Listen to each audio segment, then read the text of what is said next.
Today we're talking about these new Trump accounts. So you've heard about them. There's been a little talk about them in the news, but what do we actually know about the Trump accounts right now? Well, this video is going to try to break down the information that we have right now because they're coming in summer of 2026, but not every place is ready for them. They're not even built out in a lot of places yet. So we're going to dive into what we know and what we don't know with Ryan Ledden of Black Oak Asset Management. So Ryan, I know you've been getting some questions about these because a lot of people that have had kids, hey, this is a great opportunity, it seems like on paper, and people are wondering, hey, what do I need to do right now? Yeah, on paper, they seem great. And that's sometimes what DC will do is they implement these laws and rules and regulations, and then it's like, okay, you guys go figure this out. When I say you guys, not necessarily us as advisors, but custodians. They're trying to figure out how do we implement this stuff. So all this stuff has been given to us. Now we have to create the forms. We have to actually create the accounts and make sure they're okay with the IRS. Anyway, so this stuff is going to be educational for me as well. So I had to look up a lot of this stuff and educate myself because I am getting questions. I mean, that's my job. I'm getting questions from my clients, whether they're grandparents talking about grandkids with these potential accounts or just clients that we work with that are having young kids themselves. Yeah. So, Ryan is, again, president and financial coach at Black Oak Asset Management. And again, we try to provide as much information on financial planning, retirement planning on this channel. So please subscribe if you haven't already. But today it's all the focus is on these Trump accounts. So let's just kind of start off big picture, Ryan. And look, if you have questions, speakwithryan.com. Easiest way to get on Ryan's calendar here to talk about it. Give us the big picture on this, kind of the overview on kind of what we know right now about these Trump accounts. Yeah. And if you see me kind of looking, normally I just go off the cuff on these shows, man, that, but these, I'm like, okay, I'm going to look up, look down. Cause I got notes here that again, cause they're so new. It's not like we've committed this to memory yet, because these things just came out basically with the new tax code that was signed into law last year. So in some of this tax code law stuff, it phases in. Some of it phased in last year. Some of it is starting to phase in this year. And like you said, Ben, these accounts are technically launching in the summer of this year. So that's where I've had questions and I'm like, you know what? Let me call our custodians who we use. And then they come right back and go, yeah, these accounts haven't been created yet. So we don't know. So it's like, well, goodness, how do we give good information to everybody? So here's kind of the particulars. Again, launching July 2026, the government will deposit $1,000. Again, this is all on paper right now. So this is what they say is going to happen. $1,000 deposit for each child born between the years 2025, obviously last year, and then up to 2028. Obviously, you can't open accounts for a kid who's not been born yet, but that's kind of the leadway time for these particular, what they are nicknaming Trump accounts. So the child owns the account, but the parent is the custodian. So a child can't sign for themselves. So it's the parent who is on the account. So it's very similar to an UTMA account or a 529 where, yeah, it's in the kid's name, but the parent is basically the custodian. They do what's in the best interest of the child. Others can contribute. It can be up to $5,000 per year, which is great. That's awesome. Again, in principle, these accounts, they seem, I like them, but it's not all pros. There are some cons to this. So let me continue on with the particulars. So again, up to $5,000 each year. Employers can contribute up to $2,500. That was news to me. I'm like, there's maybe a company benefit I can give for any new hires that we have who have children. Now, most of us who work at Black Oak, we do have kids, and they all range from elementary school all the way up to grown and on their own. So this wouldn't benefit any of our current staff right now, but maybe for future years. Money is invested automatically in low-cost U.S. equity index funds. That's one that I'm kind of scratching my head a little bit. Like, okay, is that a mandatory thing, or can you invest in other investment vehicles out there? Not that U.S. equity ETFs, index funds are bad. That's just what they're stipulating from what we found. Withdrawals are taxed as ordinary income, so there is a tax consequence to that. Early withdrawals may face penalties. So that's the gray area. What does may mean? Is there penalties or are there not penalties? Just like if we get to a retirement account early, it's a 10% penalty.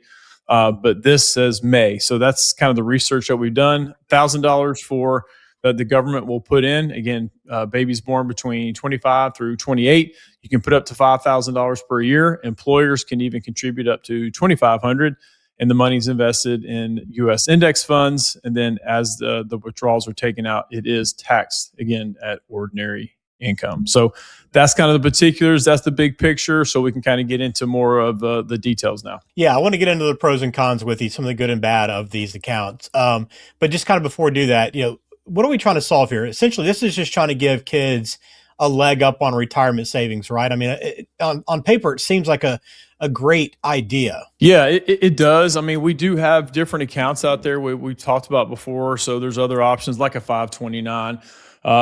Even doing Roth IRAs, again, a kid has to have earned income.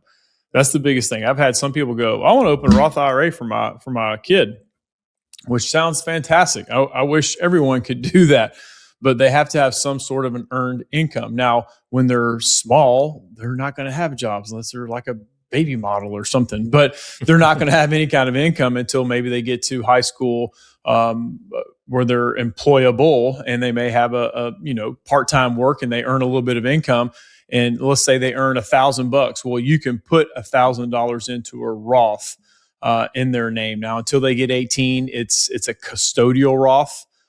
So again, I don't want to dive down that rabbit hole, but that's another option to do. Again, custodial accounts, 529s, mentioned those.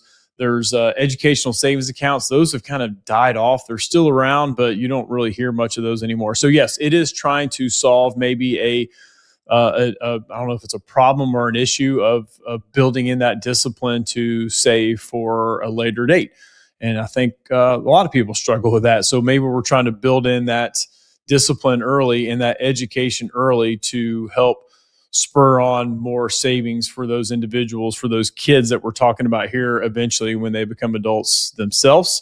But again, it's just another type of account to be able to save in and, for further benefit down the road for these kids. Yeah. And we're going to be learning more and getting more comfortable with these accounts as we get closer to them launching in July. But if you're considering this, or you have a kid that was just recently born, or you're going to have children in the next couple of years, you want to talk with Ryan about it, go to speakwithryan.com and get on his calendar there. Begin discussing this and other things within your financial plan. Let's start with the pros before we get into the cons a little bit, Ryan. There are some good things about these Trump accounts that you probably have noticed and are pointing out through this list that you've run through. Yeah, I mean, the biggest thing that we mentioned earlier, the $1,000 that the government puts in, it's just like a company match out there for you and I, Ben. It's if a company will offer a match, we tell people that's a no-brainer. You got to do the match. That's quote unquote free money. So very similar. It's almost like a match. It's like a government match, if you will, of $1,000 into these accounts. So that's great. And obviously, as young as these kids are, they have the beauty of compound interest. I think the eighth wonder of the world. I mean, it really is the compounding interest effect that you have over time. So time value of money, compounding interest. When you have those things working together for you at the same time, this money could explode in a good way over a long period of time. Again, early investing, compound interest. Again, low cost investments. You want to be cognizant of what those internal expenses are in a fund. So, and those are real costs. Those are drags on returns because the costs come out of those. So you just want to be cognizant of that. So if we want to just put something in a low cost index fund, whether that's a mutual fund or ETF, that's the best thing to do. You don't want to have a high expense ratio in these types of accounts because there's just no need to at such a young age. And again, simple structure, automatic investing removes decision paralysis. So paralysis by analysis. So if you think of this too much, it's just no. These are the types of funds that they're going to go in. Let's keep it simple. Again, the whole KISS principle: keep it simple, stupid. That's what we're going to do with these types of accounts. So hopefully, this money can grow as much as possible, and then you have up to $5,000 of contributions per year, whether that's you or grandparents. That's the benefit of having these types of accounts, and then time is on your side for this money to grow. Yeah, so there are some positives here. There are some good in these Trump accounts, but let's talk about some of the criticisms that people have right now about these accounts, because as you get a little more sophisticated, right, in your planning, some of these might not necessarily be better than options you might have. Yeah. So this is the one I'm going to really reference a lot because again, this was kind of new news to me as well. So it's like, oh, the criticisms of it. Again, a lot of times you hear the good things about some sort of a headline or a law or some sort of implementation like this was. So the criticism. So contributions do not qualify for annual gift tax exclusion. So what that means is, you can give gifts to others for a certain amount per year. And that way there's no tax to the donor who gives that gift. Well, this falls kind of outside of that. So it doesn't count toward that annual gift tax exclusion. So it says even here, small contributions require a filing form 709. So 709 is the tax form you have to file for these contributions. So it's just another form that you have to file when it comes to tax time. So the downside of a form 709, because it's not a very common form to file, it's usually not supported by a lot of DIY software as of now. We'll see. The DIY software for filing taxes and doing your own taxes, they may add this over time if they see this becomes popular. But as of right now, just like custodians trying to figure out these types of accounts, like, whoa, we don't have this implemented yet. So it's very similar to the DIY tax software. It doesn't have that form 709 readily available. So it could require, an accountant to help you prepare this tax return. So as far as contributions, it's not quite as seamless. No tax deduction on contributions. So there's no deductibility, at least as of now, from what we have found. No deductibility. That shouldn't sway, especially family members, from putting it into these types of accounts. But it is a benefit that is not there as far as tax deductibility with this stuff. Withdrawals are taxable. We talked about that. Again, like Roth IRAs, those withdrawals aren't taxable if you meet certain 5-year rule and age requirements. But then 529s, those aren't taxable at all. It gross tax deferred, and you take it out, the growth tax free, if you use it on qualified educational expenses. So there's a little bit of difference there. So the withdrawals are going to be taxed at ordinary income. So yeah, that's kind of the main things. Is like, oh, okay, I didn't realize that. As you dig through the minutia on this type of stuff, there's not just, hey, I'm going to put the money in there and then I don't have to worry about anything. You do have to file extra tax forms, and there is taxable events later as this money comes out. So that's what we know. So Ryan, I know you're still kind of analyzing everything, and you're kind of having these beginning conversations about this with clients. But how do you feel like you're going to try to utilize these with clients? How do you think in general people should approach this? What's the best guidance you can give based on what you know right now? Yeah, based on what we know right now, it's probably like anything else. Like, I'm not big on saving in one type of account for a kid. I'm about mixing those types of accounts up. I always tell people, hey, love 529s, especially with the new kind of loopholes they have on 529s to be able to put into a Roth IRA of any money that's left over for the beneficiary. So 529 is great. I like UTMA accounts, UTMAs. They have pros and cons. So there are things that you have to think about from a tax standpoint with an UTMA. An UTMA account is the child's at the age 18, which is very similar to this type of account. So it's almost like there's three kind of main types of accounts: these Trump accounts, these the 529s, the UTMA accounts, or what they call a custodial account. So, and there's even a fourth type where you just, as a parent, you invest in a separate account, whether it's in just your name or you and your spouse's name, that you can use for the benefit of your child. You can use it for whatever benefit you want.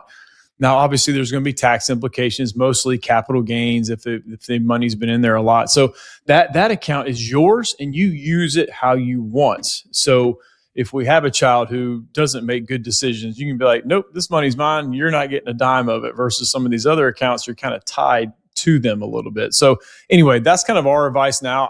If you get a quote unquote free $1,000 and you can be able to put some money in there, I'm not against that. Just I recommend not putting all the eggs in one basket, just like we always do.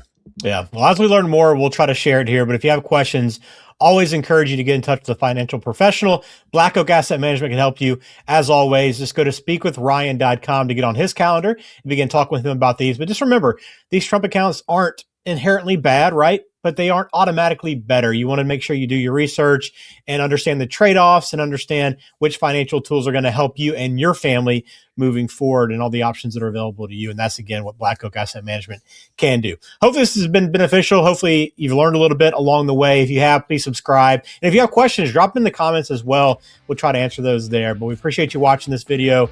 And thanks for being a part of the show. Ryan, as always, appreciate your time. Absolutely.